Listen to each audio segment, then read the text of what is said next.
Good morning, ladies and gentlemen. Good morning. I'm sure we can do better than this. Good morning. Very nice. A very warm welcome to the interesting, exciting, and fun-filled world of Startup Masterclass Pune. I am Ruchi Agarwal, your host for today. It is an honor and privilege to be standing here in front of you today, and I'm really excited to take you through this stupendous journey of Startup Masterclass. But before I begin the event, I would request you all to please make a note of the entry and the exit points, which may come in handy in case of any emergency. Also, the restrooms and the sponsor stalls, which you may want to visit during the break time. Pune looks forward to this event every year. Every year in September, the who's and who of the industry get together and share their experiences. While the existing businesses get an opportunity to learn from each other, budding entrepreneurs understand and imbibe the best practices. The underlying theme for this year's event is improving startup success rate, and to throw more light on what SMC is, what we have done so far, and what we stand for. And to welcome the guests and participants here today, I'd like to call upon the three pillars of this event. The first pillar, the strength. The Alumni Association of IIT Kanpur, President Pune Chapter, Shri Shailendra Agarwalji, a graduate from the class of 69, MD of Veena Industries. I would request you to please come and welcome the guests.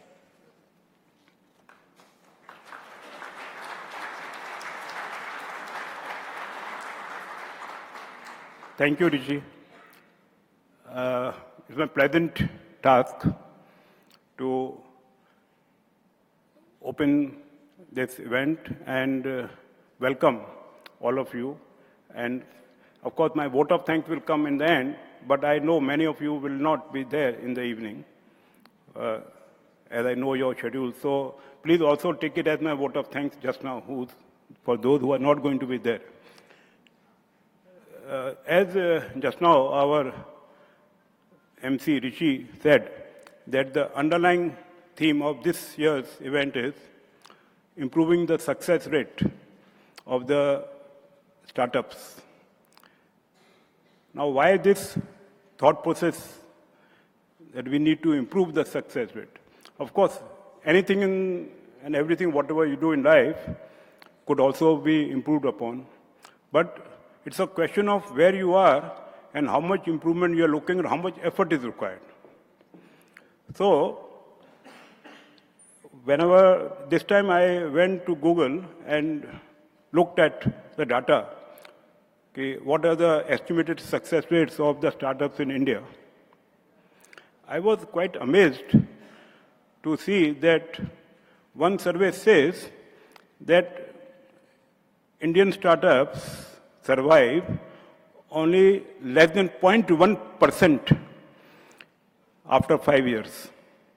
Another survey says that 8 to 10% is the survival rate for 3 years, which means, if you take them as correct, that people struggle to stay alive till 3 years, 8 to 10%, and then they also die off in next 2 years because of the issues involved. Now, I always think, is it the right thing to happen? And to make 0.1% success rate to, say, nearly 100%, which is the success rate of Israel, they must be doing something right, which we are not doing. So we are trying to also, as IITians, we want to give back to the society. We want to support the entrepreneurship, the spirit of startups, as our Prime Minister Modi is promoting. But I have to say, rather I would say, that 2-3 things. First, look before you leap. And second thing, that if you have to leap, you must be well prepared with a parachute or something, and then you must also see how you would land. So unless you take care of all these things, you will never be able to succeed as a percentage, I would say, a chance to succeed. So what is required is a preparation for anything and self-assessment that if we do something, whether we'll be successful or not, nobody can guarantee 100%. But more than 50% success rate could be sort of sought after. Now, so the whole effort just now is to sort of give one-to-one mentoring to the startups, telling them what is it you need, what you are missing. Then again, we are trying to get cross-border inputs, how to improve. And I might be sounding pessimistic, but honestly, I'm a big supporter of entrepreneurship and startups. So whatever you get a feeling from my speech or otherwise, kindly, it is just a word of caution. It is not a word of discouragement. I would like more and more startups to come, but they need to be successful. And they should learn from other people's achievements or mistakes or whatever are there. So that is my real desire. And with this, I'd like to close and thank you once again for being present here. Just now we see the hall partial full only. A lot of people are waiting outside to come in. They don't think that we'll be starting in time. So therefore you find this thing, but let us stick to time. That is one of the mantras of success. Thank you so much. May I request MC to take over? We appreciate your input, sir. And that is why we all are here today, to understand how we can succeed. That is the most important thing which we all want. I would now like to call our second pillar, the foundation, the president of the Alumni Association of IIT Kanpur, a graduate from the class of '89, and CEO of Glad Minds, Shri Pradeep Bhargav, to address us.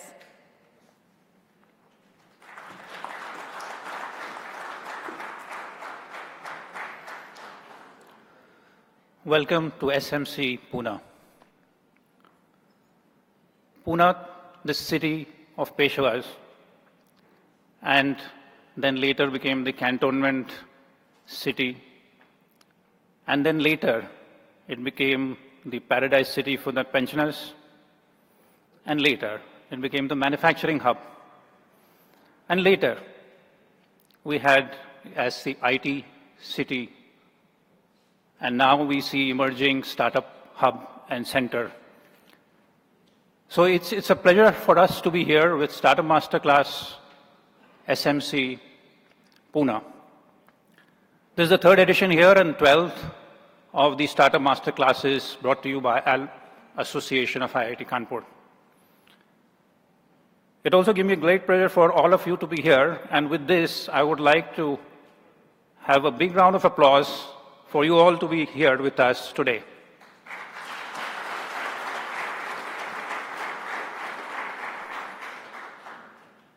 SMC started in a small way in order to engage our alums in Bangalore, and as a larger number of youngsters are taking up in startup world. And we started with a 60 to 70 people event first, almost 4 years back. And we developed it to a 300 people, then 450, then 550, then 800, up to a 1,400 people at IIT Kanpur in January this year. And this is all volunteer driven.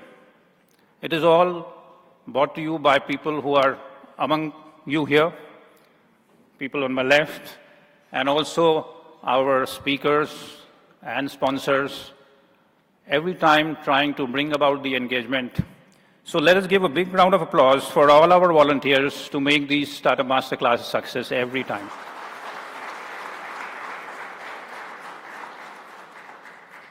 While we have been in various cities, starting with Bangalore, then Pune, Delhi, Hyderabad, Mumbai, IIT Kanpur, we have followed some basic fundamentals in order to be part of the ecosystem and contribute to ecosystem from our side of the startup.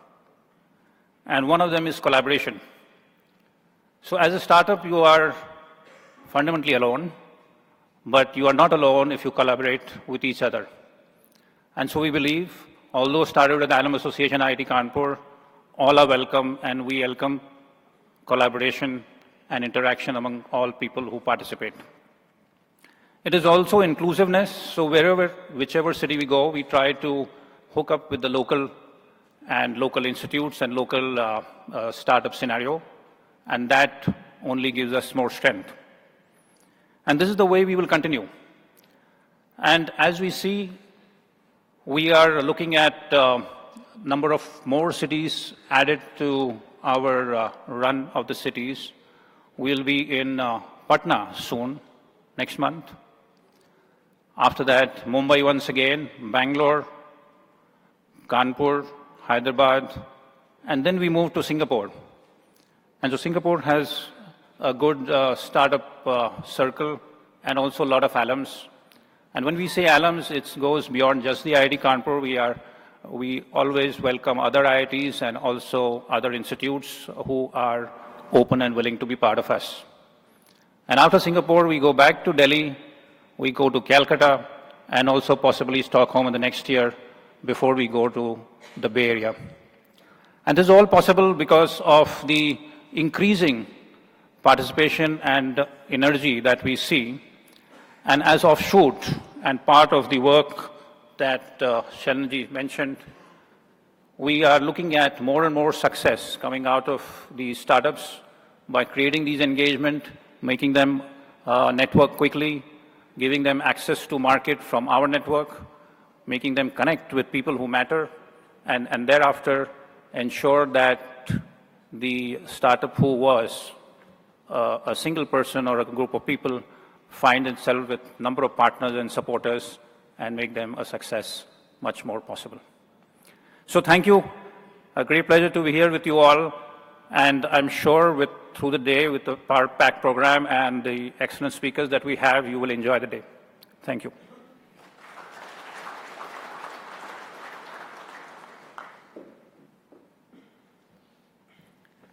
Thank you, Pradeep ji. I believe that we all are here today because of you all, and we all believe in collaboration big time. That is why we are here, right? Yes? Okay. So let me now call upon the third pillar of this event, the support. The founder of Fun Tonic Seed Fund and Fun Tonic Co-works, Shri Akshit Gupta, to tell us more about his feelings.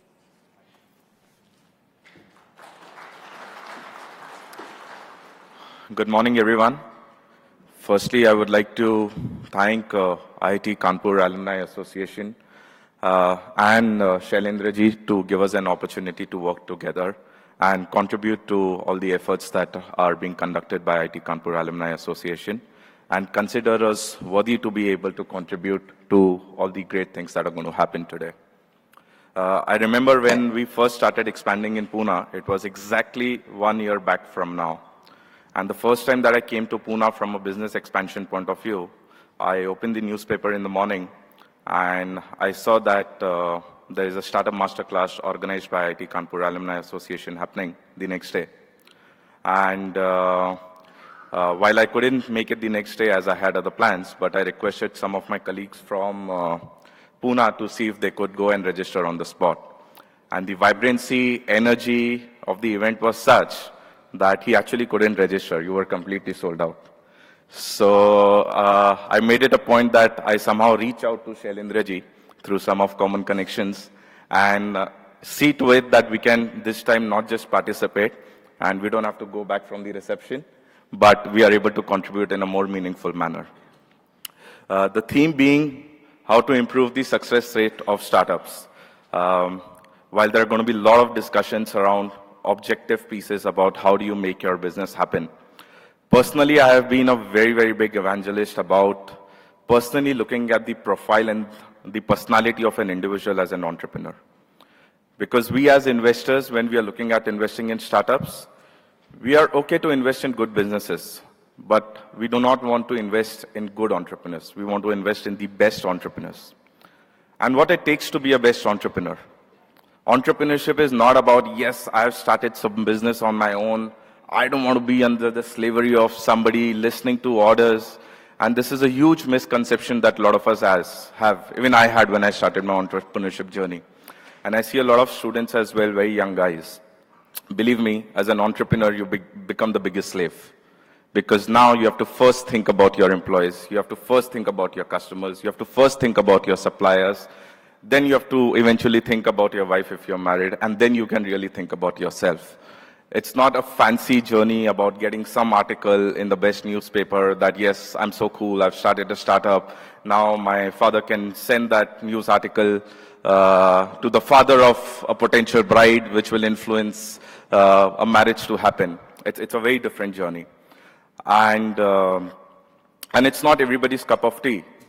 It's not that you don't have the capability, but you need to have the right mindset. And the right mindset would mean you need to have common sense. And I say this common sense because I genuinely see it lacking amongst all of us, and rather most of us, be it from the students to be it from the entrepreneurs. We lack common sense. And if you have that common sense, it defines your ability to take decisions. And your ability to take decisions will define your ability to succeed. Extremely important thing. How do you handle critical situations? So the Bhagavad Gita basically says when there is a lot of chaos happening, you need to have the ability to stay calm. And when there is too much of calmness, you need to make sure that you give the right kind of energy so that there is enough action. So how do you as an entrepreneur handle those stress situations? You cannot become panicky because it's not going to be an easy ride. It's going to be an extremely adventurous ride. There are going to be extremely difficult times. How do you come out of the management books and face the reality of the world? So in management schools, we are taught customer is the king. And when I was dealing with some of my suppliers in our business, I wanted to be treated like a king because even I'm a customer, right? But the reality is very different. Your supplier is also a king because if you are short of cash flows, you still need to have supplies from your suppliers. You need to make sure that you keep them happy, that the relationship is such, they will continue to support you. Last but not the least, irrespective you having common sense or not, irrespective you having these mindsets or not, or your belief whether you have it or not, you should attempt this part of entrepreneurship, even if you may fail, because it will completely change you as a personality. It will absolutely change you as a person from an employee versus an entrepreneur. And I hope to see much more entrepreneurs and even more successful ones from Pune. We've already invested in a couple of entrepreneurs from Pune. And let me tell you, which doesn't happen in India very common, but it's happened in Pune. We have international guests from Kuwait, Mr. Abdullah. We have Axel and Boris from Germany, who are very closely looking at Indian startup ecosystem. And we talk regularly. They want to find some excellent startups that they can potentially invest in. So the world is watching us. You watch out yourself as well. Thank you so much.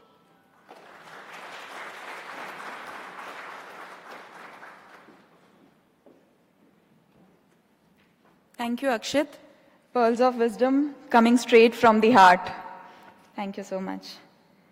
I would now like to call upon our guests for today, Shri Anand Deshpande, Shri Ganesh Natrajan, Shri Prashil Agarwal, Shri Pradeep Bhargav, Mr. Abdullah Hassan, and the dignitaries on stage to please come up and light the lamp to mark the beginning of the occasion.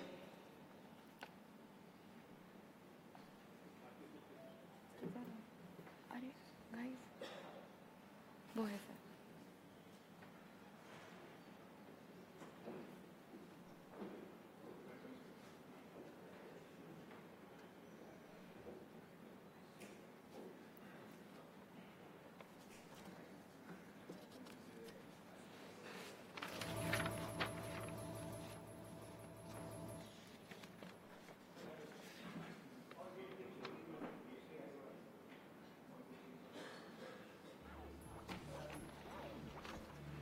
Now this one is one of my all-time mix. Om Shrim Hrim Klim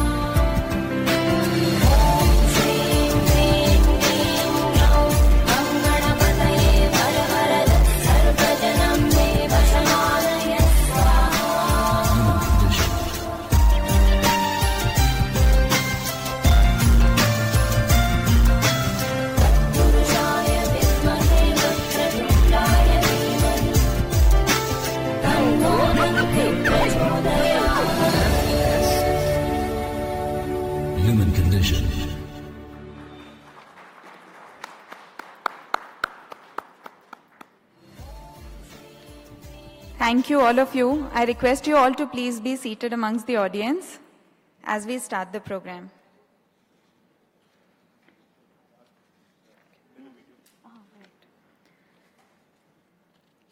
For the benefit of all of us, the agenda has been published at various places around the venue, but I would just like to brief you on how we are going to have the general flow of the event today.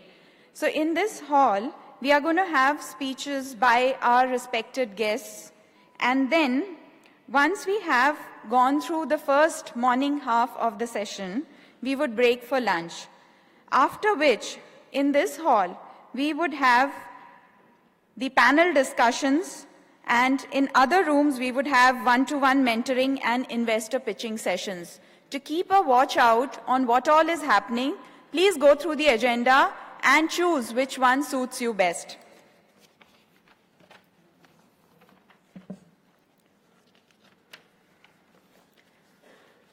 We would now like to showcase a small video by a person who believes in the power of SMC and startups as a way to create huge employment opportunities.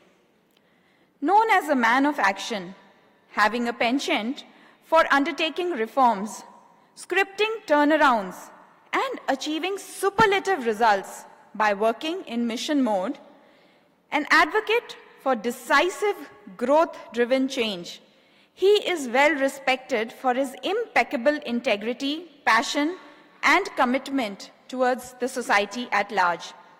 Please join me in welcoming the Honorable Minister of Commerce and Industry and Civil Aviation of Government of India, Shri Suresh Prabhu.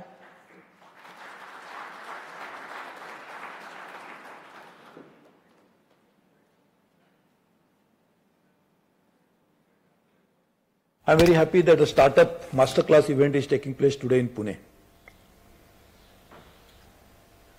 We don't have to teach anybody to the startups. What we have to only motivate them is to start something which is there in the mind for a long time. So at best, what we need to do is this masterclass is to motivate them. Because the real urge, the real desire to do something must emerge from here. If it is not emerging from here, nobody else can guide any startup to do anything better. We talk about mentors. We need mentors, certainly. But mentors can do the job only when that urge is manifested in terms of doing something more. I wish all the startup community a great success. I am very sure that startups need many components. One, your idea should be completely different than what others are doing. If you are going to pursue the same idea, it is not really going to succeed because it is already tried. But same idea can be done in a different way. That's a different matter. So changing the idea, suiting it to the market requirements is a different thing. But think about completely new idea. Something which has not yet been thought by somebody else. And many times there are challenges in these ideas. Because when you think about new ideas, people think you are crazy. But when they think crazy, you are on the right path. So please pursue these ideas and take it to the logical conclusion. It needs a lot of efforts. It needs a lot of perseverance. It needs a lot of patience. But I'm sure you will like to do that. Then comes the question of financing, question of some mentorship, question of marketing. We in the government have decided to create a portal. I asked the GM, the government electronic marketplace, to create a new platform for all the startups in India. So they will be able to sell their products through these electronic platforms. Financing, we are organizing a roundtable very soon in India to bring all the financing community to help you. I'm already done so many such roundtables in which we had called a lot of companies, a lot of people from abroad. I had a roundtable in which we got regulators and startups sitting across each other. First time, and this was, I chaired it. And for different sectors, I told the regulators, you cannot regulate the activity like startup with the old mindset. Think differently. So we are motivating them to do that. We are trying to ask them to come out with a new regulation which will encourage startups and not stifle the growth. So we are working on many of these ideas. I am very sure that in the next few years' time, we'll see a very big jump in the startup activity. We already startup yatras all over the country. In fact, soon we'll have one in Maharashtra. I will be coming and flagging it off. So we are really trying to do everything possible to promote this activity. But as I said, government has a role which will be limited to promoting it. but it's you who will have to do it. And many times we see people saying this has not happened, this has not happened, but there are many people who despite that succeed. So let us be joining the band of those who succeed despite all the problems, and therefore I wish them all the best and congratulations to all of you. Thank you very much for organizing the event.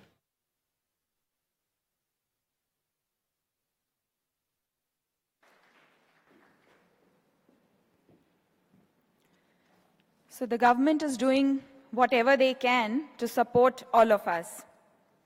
Let us now move on. Our chief guest for today is someone who is responsible for the overall leadership, strategy, and management of persistent systems since its inception in 1990 to the publicly traded global company of today. An alumnus of IIT Kharagpur and Indiana University, Dr. Anand Deshpande is the founder, chairman, and managing director of Persistent Systems. As a true visionary, Anand's strengths lie in identifying and investing in next-generation technologies and encouraging entrepreneurship to ensure that India stays at the front of the technology innovation. A step in this direction is iSpirit, India's first product think tank, started with the vision of creating a vibrant entrepreneurial ecosystem in India. And to create self-employment at scale, he has established the Astra Foundation. If I start talking more about him, I think it'll become a speech in itself. So let us hear from the man himself, Dr. Anand Deshpande.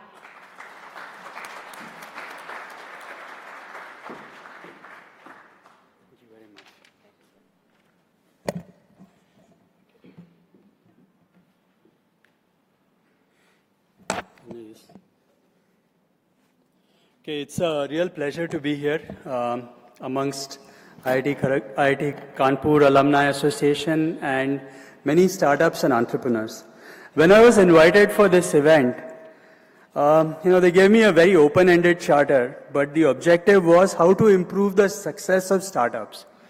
And when I was looking through the audience and what we were going to do here, I thought the best place for me to share in the next 20 minutes about what can help improve the success and role of startups would be to focus on boards, mentorships, and advisory boards. And the reason I thought this would be useful is, in this community, we have some people here who need the mentors and advisors, and there are some others who could be very good mentors and advisors. So this would be a good place to get this discussion to happen.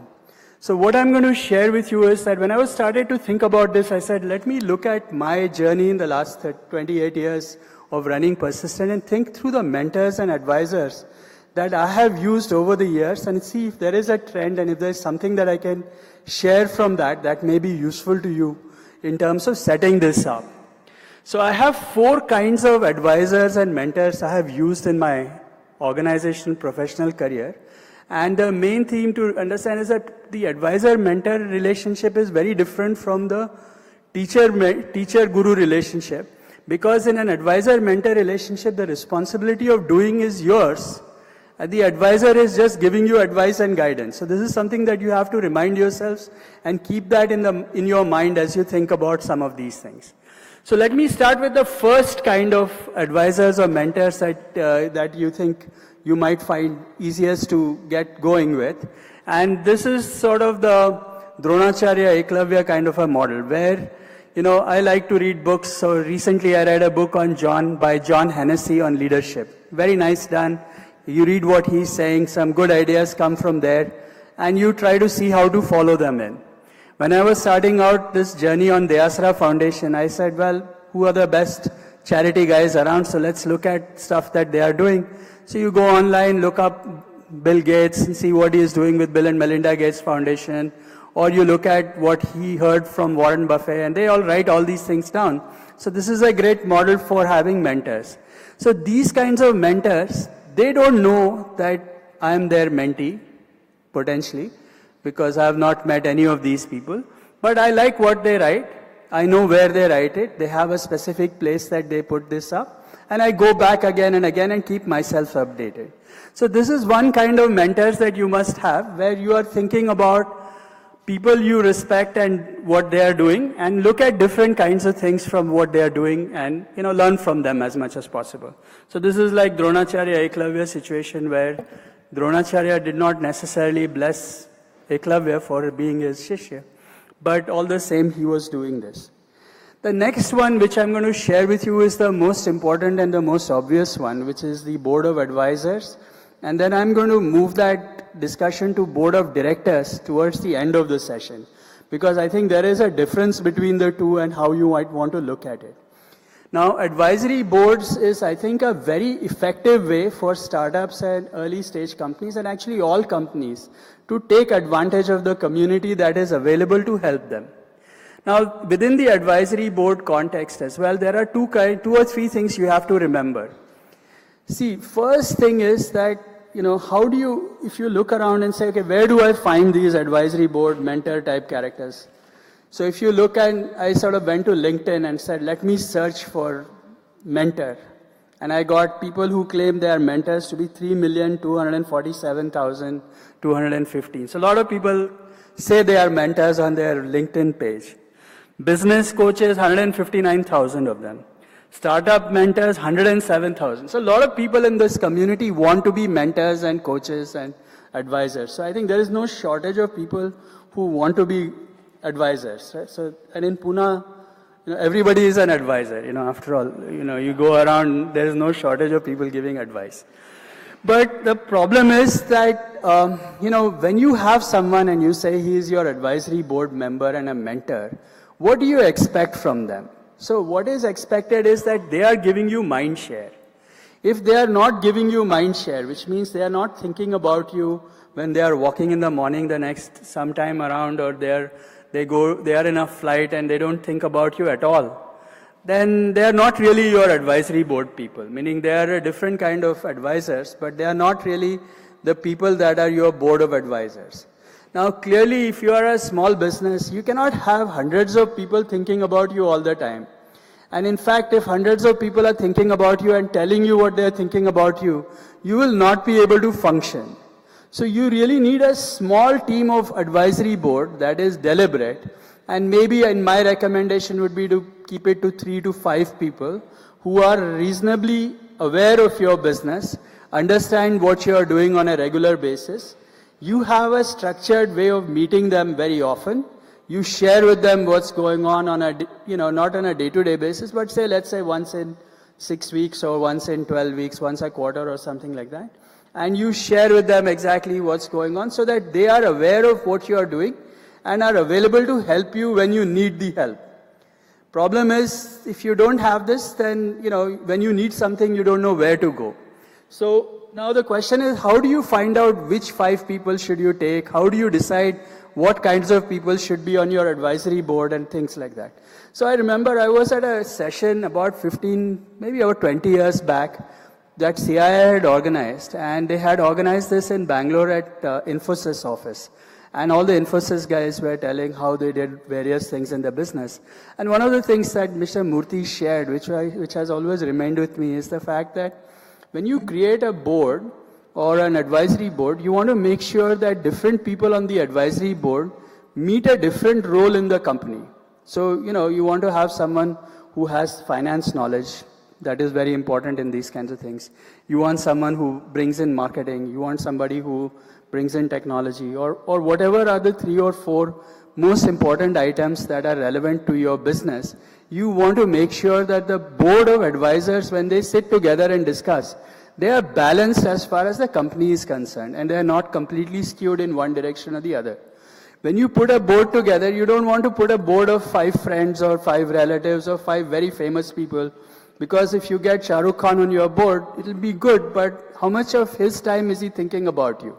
So this is very important to really make sure that your board of advisors is a small number of people who you trust and you are sharing with them on a regular basis. Because if you are an advisor, you cannot give advice unless you have context. Otherwise you're going to say something, which doesn't matter. Now, it is very important to have this regular contact with a small number of people, and you have these typical board meetings where you get all of them together, or you talk to them one by one, but you bring them all together and you discuss what needs to happen. This is very important from many ways, because see, what happens from the founder or the startup CEO point of view is that we tend to believe that, we are alone and we have to do everything ourselves and we don't have a boss and all of those kinds of things. So we tend to go astray in terms of what needs to get done. Having the advisory board really helps you in defining, getting someone to check yourselves and as a sounding board as well. So what you should do in an advisory board meeting is to share what your plans are for the next, say, quarter, 2 quarters or whatever else, and share exactly what you're going to do with them so that you can then, respond and keep track of what's going on. Are you doing the right things or you're not doing the right things? Where is the gap and all that stuff? So this is a very nice self-check mechanism. Now, I have found many startups that I have talked to who do not leverage this adequately.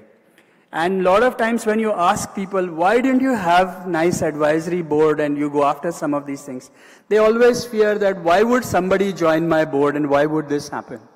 I can tell you this from my experience and having worked with many other people as well. I find that there are a lot of people in the industry and people who work especially in jobs always have this sort of thing that, oh, I wish I were an entrepreneur. I wish I did something on my own and all of those things. That dream of very senior people has never been met for many reasons. Now, they are very excited and interested in helping startups and being part of startups. So that willingness to join a startup because, I wish I could do something exciting is the power of getting somebody that you would want to get. You would be surprised at the kinds of people you can get to be on your startup advisory board quite easily. And this is something that I highly recommend doing because you can really take advantage of their network, their connections, their advice, their experience, and all of these kinds of things. And I mention this again and again here in this context because we have a lot of people here, IIT Kanpur alumni, who are very experienced and have run businesses in the past. And you would be surprised as to how willing they are to join your advisory board in a startup community as well. So I would think that this is an opportunity missed if you don't use this opportunity to go after this thing. Now, as I said, the advisory board as such can be not too many people, meaning 4 or 5 is a good number, because after it gets a little bit bigger, it becomes very unwieldy.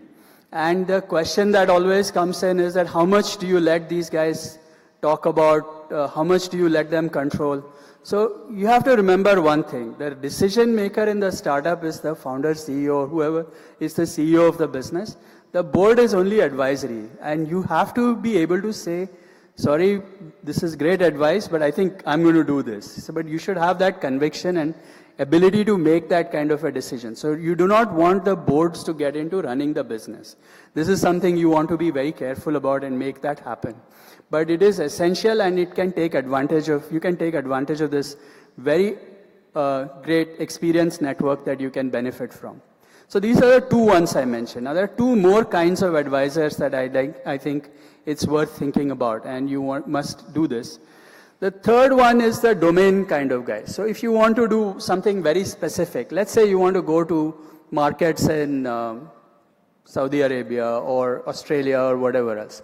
Now your advisory board would not know everything about these kinds of things. So you need to go find somebody who can really give you that specific advice, right? So in that context, that person may not know everything about your business, but they should be willing to educate you on a specific topic or a specific point of view on a specific domain that is of their expertise.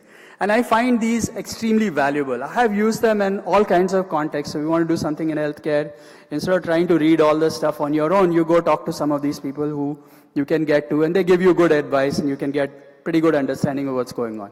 Similarly, I use this all the time. So I do a lot of work in the data-related area. So I have a bunch of profs who are very good in this area. They track all the detailed literature on what is going on. So every time I'm in the US, I set up an afternoon or go stay at their place and then ping their brain for 3-4 hours, and you get a pretty good idea of what's happening, a lot better than reading about it and all of that stuff. So getting advice and information from experts is extremely valuable. But the problem is, how do you know who is available for that network? Right? So how do you find out How do I go to someone, say, okay, how do I know that this is an expert in this area? And why should that expert talk to me, right? So that's always a question that you have. So this is a matter of the network that you build, right? So you need the Narad Munis in your business who can take you to the right people. So you have to network enough to get to a point where you can find your advisory board and other people to help you get to the right people that you need to get to, so that you can get that pointed and specific advice. Because if you don't get that specific advice, then you can be all over the place. And as was pointed out, right, there are things that everybody can't know everything clearly. So there are certain people who have expertise. So for example, when we were trying to do an IPO, I went and met some very specific people who had done IPOs very recently. So it was very good to get from them exactly what happens, who's doing the process, who do you trust, how trustworthy are they. So a lot of these kinds of questions are best discussed when you get to a mentor of that kind and who is able to explain to you what is happening and various other things like that. And then the fourth kind of mentor is sort of the Krishna Arjun mentor type situation. So you need somebody who can come and sort crisis for you, right?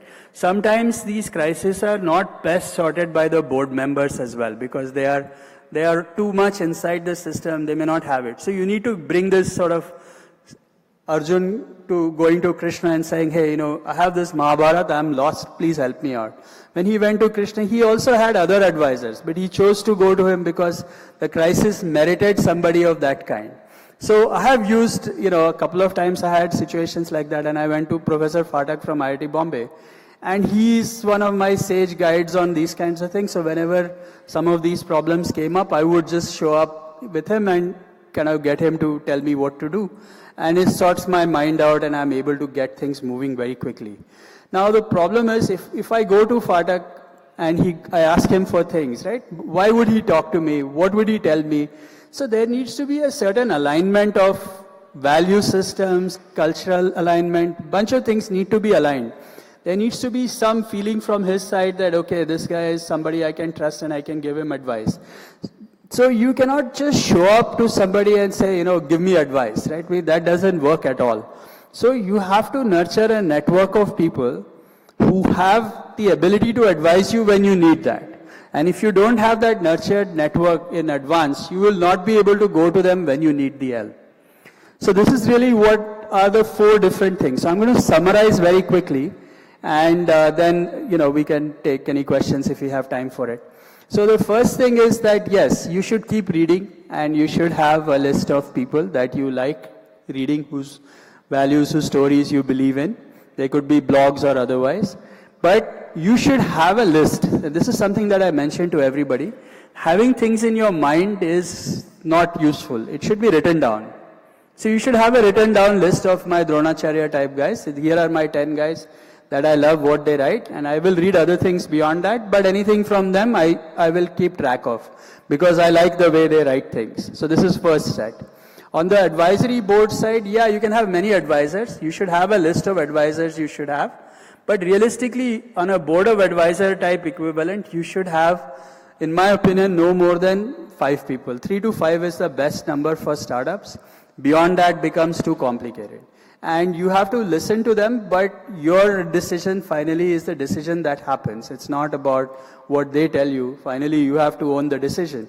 But if you want to have good success with advisory boards and mentors boards, 5 people boards, you need to meet them frequently and share with them honestly what's going on and what needs to happen. Because nobody can just give you advice out of nowhere. So if somebody showed up who has no idea, you have no idea what to do, and you just says, okay, I'm not making it, what do I do?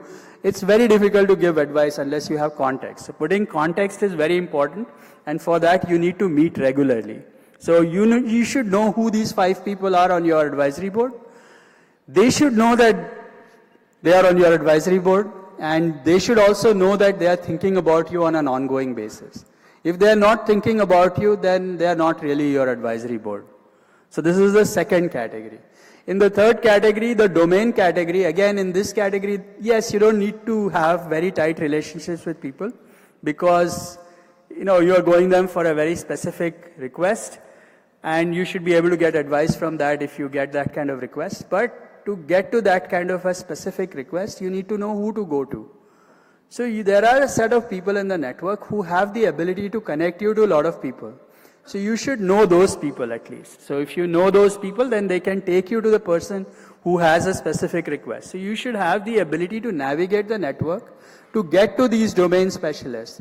And it is worth the effort of going to the domain specialist, because if you go to the domain specialist and get advice, in a few hours you can get information that you would not get in hours of reading or months of research on your own. And finally, there are these cases when the problems are completely difficult to address. They are very hard to deal with. So, in that case, you should have some people, and you should have, again, a list of those people who you can go to. But you need to give them context and keep them updated in terms of what's going on to be able to, for them to help you when you need to. Last thing, irrespective of advice and everything else, you are responsible for your own decisions. That responsibility never goes to the advisors. It is your responsibility, and you cannot shirk away from that. And one final thing is that, if you want to get something from the advisors and you want advisors to advise you, you have to also give back. This is a two-way street. If I'm getting the advisor to give me information, I have to also think about how I can give back to the advisor, to make that a two-way communication, but more importantly as a community as well. If nobody believes that they should become advisors, which is not true, then there will be no advisors, right? So everyone has to give to get back in the system. So this is really very important, and that's where I'm going to stop right now. So thank you very much for inviting me. I think if we have time for questions, we will, otherwise.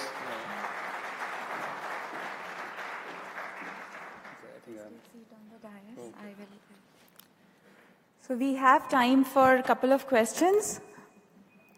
Yeah, can the volunteers please, for the mic.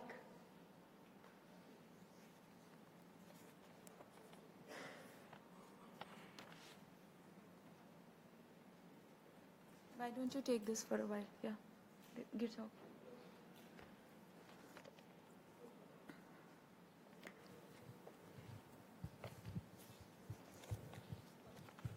You want one more mic? Good morning, Dr. Deshpande. Good morning. Influential advice, I would like to stick to the model you have proposed. I'm going to tell you what I do, but before that, would you like to be my mentor?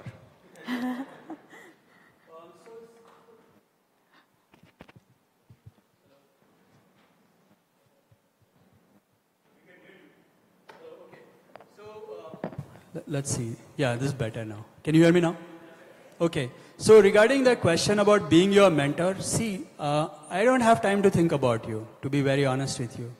I'm not thinking about you when I'm walking tomorrow morning. So if you want me to help you, like Dronacharya helps you, you can read my blogs and stuff, and please help yourselves.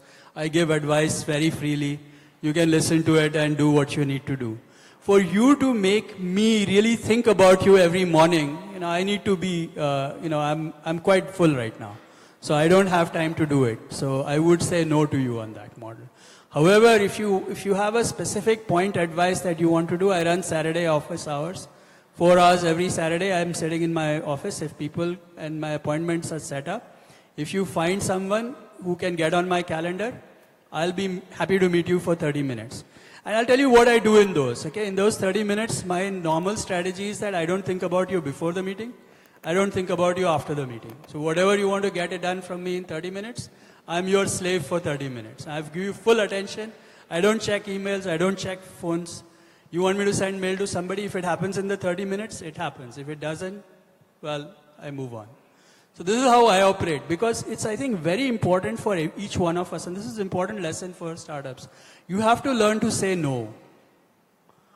Because if you say yes to everything, you are sunk. Okay? So I'm sort of very upfront about saying no. Thank you, that was sweet. The sweet way of saying no. Thank you. Yes, next question, please.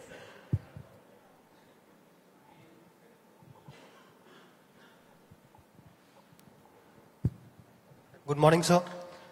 I would like to thank you for your wonderful speech, and it was a very knowledge-sharing session. I would like to understand that what would be like a compensation model for getting board of advisors? Okay, I think it's a very good question, My advice to you would be the following. See, any compensation you offer to an advisory board, right, might feel like, oh, why only so much and all that. So best thing is to not offer anything. And you will find that most people who will be willing to come are not really expecting anything in terms of financial returns from advisory board positions. Most of the time they are looking for excitement, okay? And there are so many people in the world who are available to do this kind of work that if somebody asks you for money, just move on to another person. Now, if you have a lot of money and you feel like distributing Guru Dakshina, you can always give money, But if somebody is expecting money from a startup for being an advisor, I think they are not an advisor. They are a business, consultant. That's a different discussion. And also, like for example, if we have a formal kind of an arrangement for board of advisors, and after some point in time we realize that we are not getting any right feedback, or they are not able to share that mind share with us. So then what should be the step, and how to again reorganize our board of advisors? So you have to ask them to leave, okay? And how do you do that is always tricky, right? So, but I can tell you the method of how you should do this is very deliberate.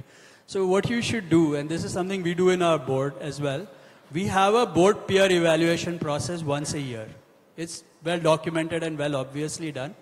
Everyone else sort of rates everyone else, okay? And the rating is made available to everyone. And people who are at the bottom of this, kind of realize that they are not wanted. The unfortunate part that the ROC has done for public companies is that, you have to make 5-year appointments, and some of the people who are at the bottom are quite shameless and don't want to leave, okay? So you have to kind of confront them and say, hey, boss, please, I need to get someone else, and I think you are too busy, and stop coming. Thank you, sir. But you have to exit people who are not contributing. Absolutely, you have to exit them. And this is true for any place, okay? Boards, companies, everywhere. Just a moment. The timer does tell us that we have very limited time for the last question. Yeah, we'll take the last question, but request you all, even for the further sessions, please keep your questions precise. Any one-to-one discussions can be taken offline. Thank you. Yes, sir. I am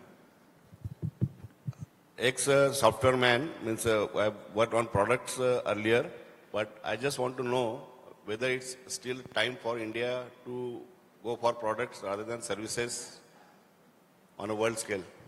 Well, I think this is a useless question at this moment, because what is a product and what is a service is something even gods don't know anymore.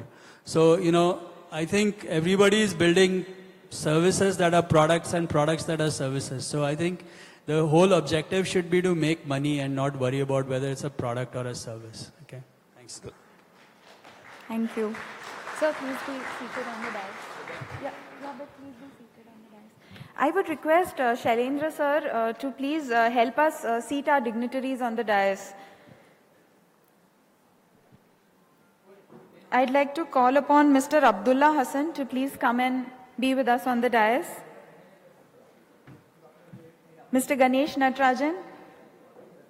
Sir. Mr. Girish Bhagat.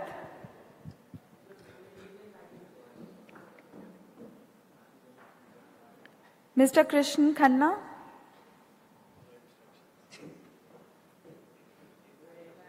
Mr. Sunil Shukla.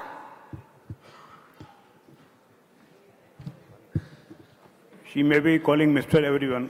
Some of you will be professors, doctors. Please, do not mind it. Sincere apologies. Dr. Sanjay Dhande. Yes, sir. He'll come later. Okay.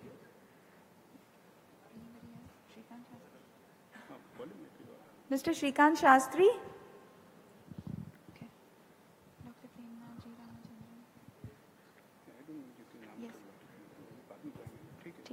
Okay. All right, sir. But yeah, I'll continue with the program. Prashil Agarwal.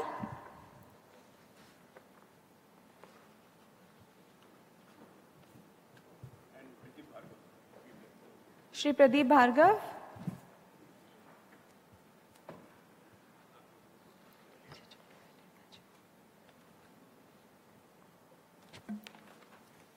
Taking a clue from Anand sir's speech, I think it has enlightened us all so much, and so much importance has been given to advisors and mentors because they are not just an item of decoration on our profile. We need to go to them and seek advice is what I have the takeaway. Because for us, it's more like a fancy word that we have so many advisors on the board. We must need to know how to use them and utilize their potential best. And the most important thing that I also understood here was that it is not necessary that all our advisors know everything, but yes, they can guide us where to go and how to go about it. So thank you so much, sir, for all the inputs. We are really grateful to you for all these inputs. And let me request Shailendra, sir, to please give a token of appreciation from our side.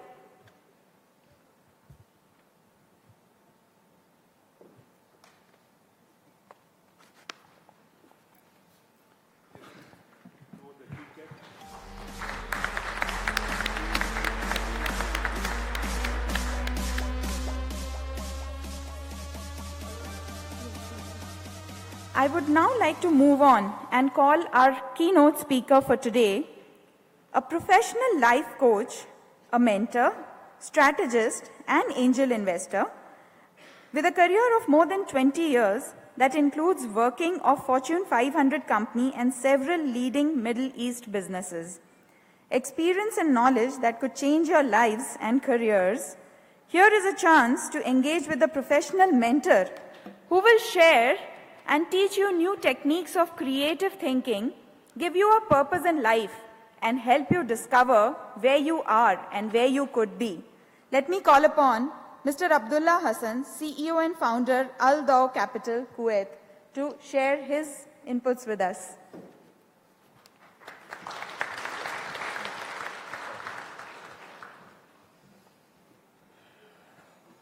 Well, thank you for having me here.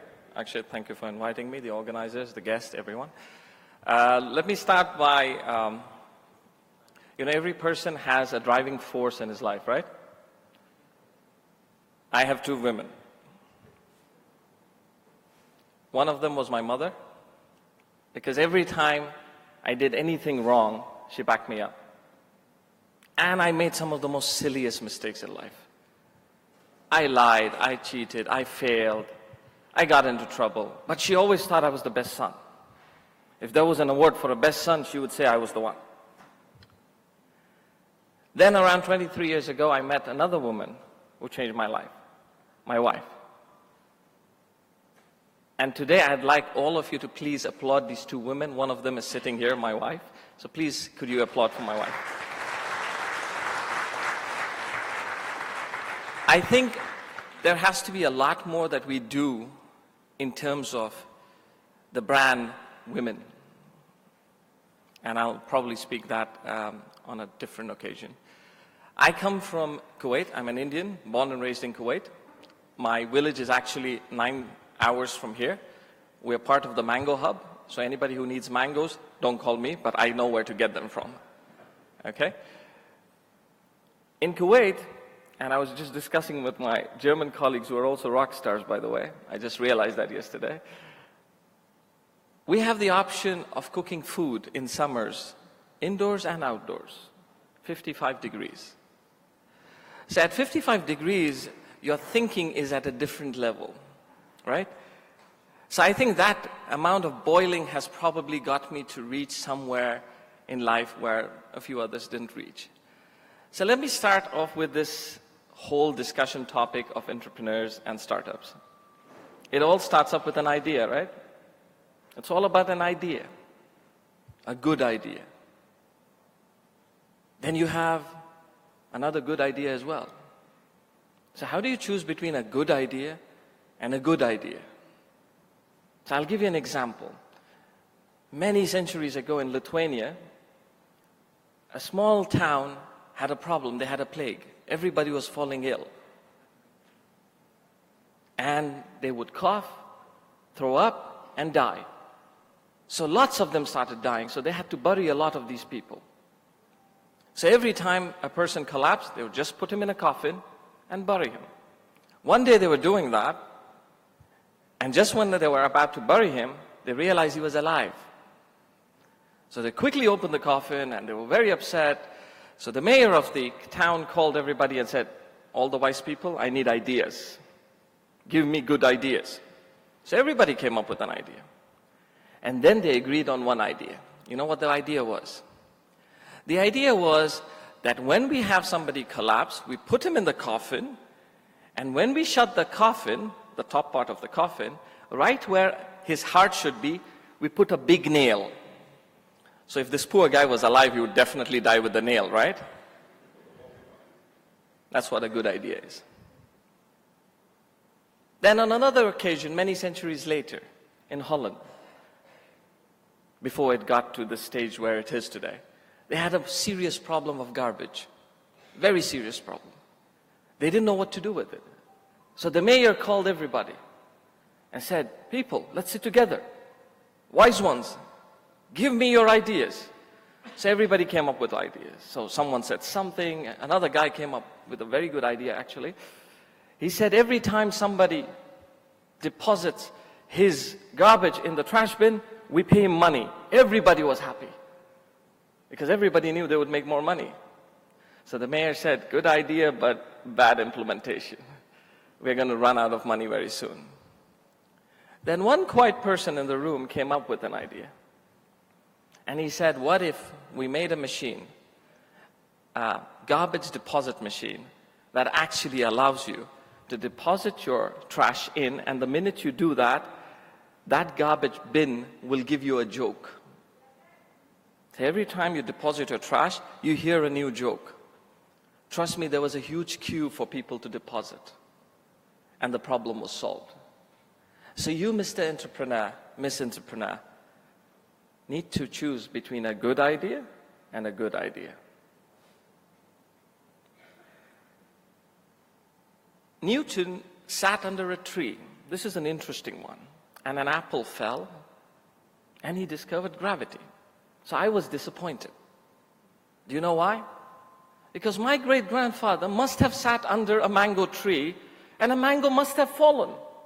Why didn't he discover gravity? Right? Simple question. Well, that's the crux of the matter. When you ask the right questions, he asked the right questions. And then he questioned the question itself. And he reached conclusions and answers. Good entrepreneurs are like that. You keep asking questions. And then you question the question until you reach an answer. And that's why in my philosophy of entrepreneurship, I say, if you're not creative enough, you're not an entrepreneur. So if you think 5 plus 5 is dash, you're not really an entrepreneur. Because everybody in Australia, China, India, Hong Kong, America will say, oh, it's 10. 5 plus 5 is 10. What I want you to be is dash plus dash is 10. So your answer could be 8 plus 2. His could be 7 plus 3. Mine could be 9 plus 1.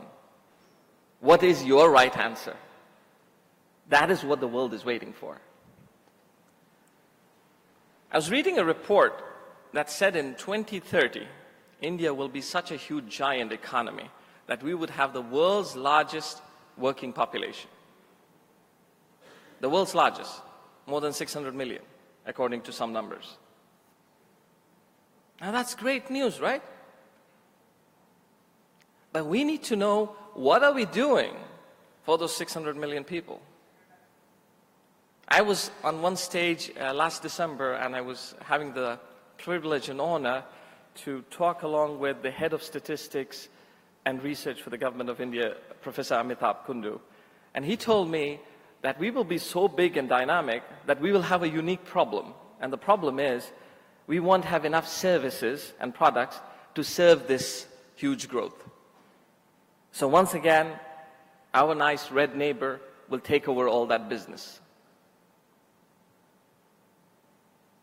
Now, if India is growing, where are the entrepreneurs? Where are the ideas? Well, there are lots of ideas, unfortunately. And like the panelists before me said very well, you need to understand what you need to do with these ideas and where you can reach them. Responsibility is a key word for entrepreneurs. The day you start being responsible, you'll be good entrepreneurs. What is responsibility? To me, it's ironic when I read a report on one page of the newspaper that says India just raised around $13 billion in startup funding last year. Most of you must have read that, around that number. And another page, I read, farmers in Maharashtra have just committed suicide because of bad loans.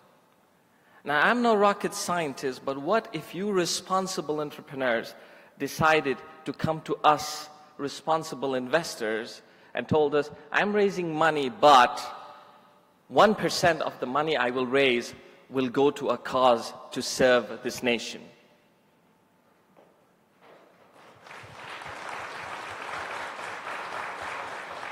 When will we start being responsible? When?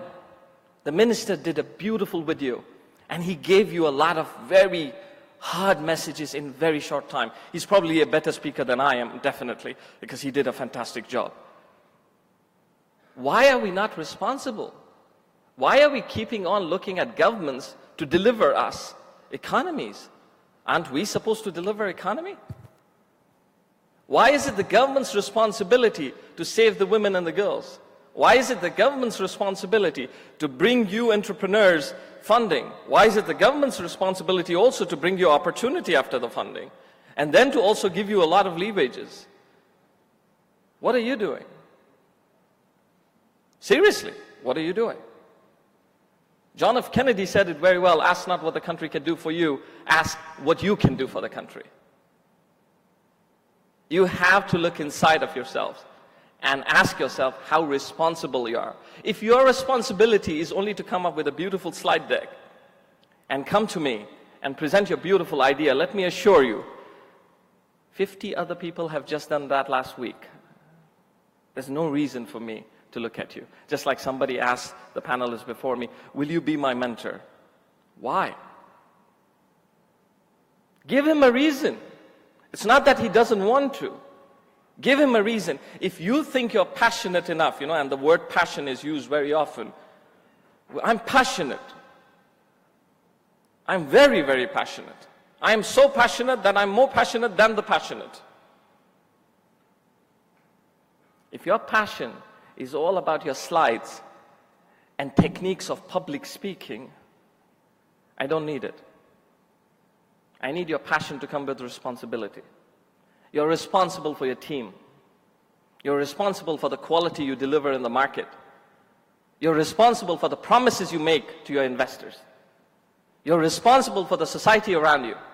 And for God's sakes, you're responsible for this country too. You have to change people, trust me. There is a reason where we are today. And I'm very upset when people say, let's talk about India and China. Let's talk about India and Singapore. Let's talk about India and Germany, for example. Why? Why? Why are you having those debates? Because they sound good? We're a great nation. We were always a great nation. We had so many leaders that if we lent those leaders to this world, probably every world state would have been amazing. But we decided to start following others. And for your knowledge, if China decided to take a holiday for 5 years, we wouldn't catch up. 5 years, huh? We wouldn't catch up. The best competition, which I teach myself and I teach to people around me, is you. We should compete with ourselves. Until you're perfect, don't go for a race. So as entrepreneurs, you need to understand the concept of responsibility. A growing India is an opportunity for you if you're responsible enough. And look around you and see what are the areas that you can address. Every person has this ability and desire. So I remember once, me and my wife and kids, we were going on a holiday, and we were at the airport ready to catch a flight, and my eldest daughter, she said, Dad, I want to buy a book. I said, really? Good. She said, it's a long journey. I said, okay. What book do you want to buy? She says, Steve Jobs. So my immediate answer to her, so you're going to launch the next Apple? She said, no, Dad, I just want to read his book. So I'll show you something, all of you today, and I want you to remember this. Do you know what this is, what I'm showing you? It's the fingertip. Do you know what's at the top of it? It's the fingerprint. Right? Right or wrong? Okay. Can everybody show me their fingerprints, please? Thank you. Do you know that this does not match with your own mother? It doesn't match with your own father, and hopefully if you have sons and daughters, your wives, no one. It only matches to you. If God has made you unique and special, why on earth are you looking for other people's success stories?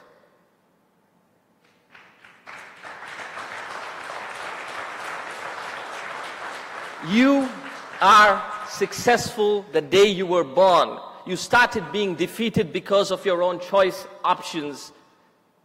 That's it. You were always born a winner. And it's about time you realize it.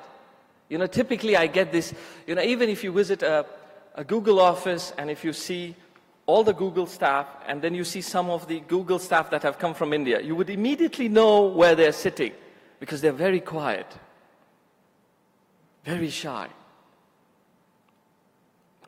I understand that's part of our culture. I think we need to lose that. We need to be a bit brash about things. Once again, to remind you, we don't need to be great. We were born great. We don't need to prove to anybody anything but ourselves. So you need to understand that the responsibility you have is something that you need to take seriously. I think that if we had to move forward and if we had to make things better, we need to make sure that our ideas that we bring as businesses are ideas that are unique. They may not necessarily be different, but are unique. One of the reports of Forbes in 2016, I remember, was saying that India's startup industry has a unique problem. And I agree with him. And the problem is, there's no innovation. We're just doing things. There is innovation, but in a very small degree. You need to start innovations. You need to start innovating things into your ideas. Don't be in a hurry to launch your business idea. There's no deadline for it. Akshit, me, and the others here, hopefully if we are alive, we will invest in you. We will invest in you as long as you're worthy of investment. You have to come up with the right business models, the right revenue plan. If your plan is only depending on raising funds, oh, sir, seed fund, Series A, Series B, Series C, and I can already see his closure of business. Your businesses have to be run on revenues, not on pipe dreams. I am surprised to know that while a majority of India lives in the rural part of India, almost 68% according to some numbers, most of the startup ideas always sit in the urban cities. So think about it. If your largest market was actually living outside and you're busy trying to sell to a very small market, how smart are you? So when you want to put up the numbers for me as an investor, you say 1.2 billion people, but your business idea is actually focusing on Andheri Station, Bandra, Koregaon Park, Pune City. And your numbers are wow. You're like a good romantic movie. Very good one. You know, Shah Rukh does those. Every time you watch a Shah Rukh movie, you come out and your swag is different, dude. You looking like there's a man in love, there's a girl in love. Even if you're not in love, you want to fall in love. 6 songs just bombarded you, melted your heart. And the next week, there was a Salman movie. Now all of you want to go to gyms. You walk out like that. Dude, you're not having a problem with anyone. Why are you walking like that? So we have to be really a nation that works with real things rather than fictitious ideas and concepts. And I think the startup industry has been plagued by this, that there are too many Me Too's, too many replicas. I think you need to be original. It's not about finding uniqueness. It is something as simple as sitting under the tree and watching an apple fall and discovering gravity. Simplicity, logic, and a lot of common sense can do all of you a lot of good. Trust me on that. I represent Dow Capital. It's a venture capital fund based in Kuwait. We've invested in around 12 opportunities in the UK and America. One of the opportunities is now one of the best startups in the world called What 3 Words? A very simple idea where a group of people decided to divide the planet Earth into 57 trillion boxes of 3 by 3 meters, developed a small algorithm from the Oxford English Dictionary, and pulled out 3 words for each of these boxes. So instead of having a Google map which pin will go somewhere outside this hotel or outside the other side of the street, people can actually reach you within 3 by 3 meters. Now they have Intel Capital investing in them. They have Horizon Ventures, the Hong Kong billionaire, investing in them. They also have Mercedes investing in them. They have Aramex investing in them, Sony Music, and luckily myself. So trust me, if you have a great idea, if you have an idea that makes a lot of common sense, you have a good working model, you have a revenue plan that makes sense, come and talk to me. And before I end, let me tell everybody here and everybody around, if people are too impressed with the red dragon, the Indian lion is roaring.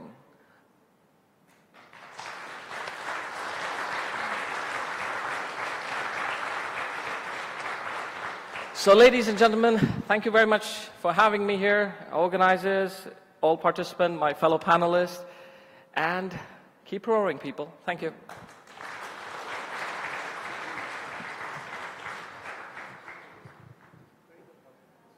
Thank you so much. See, we like to have 1 or 2 speakers to speak, and then question answer will be done combined. So now the next keynote speaker is Ganesh Natarajanji. May I request him to come over and let us hear his words of wisdom. You can introduce him properly. Oops, you are right.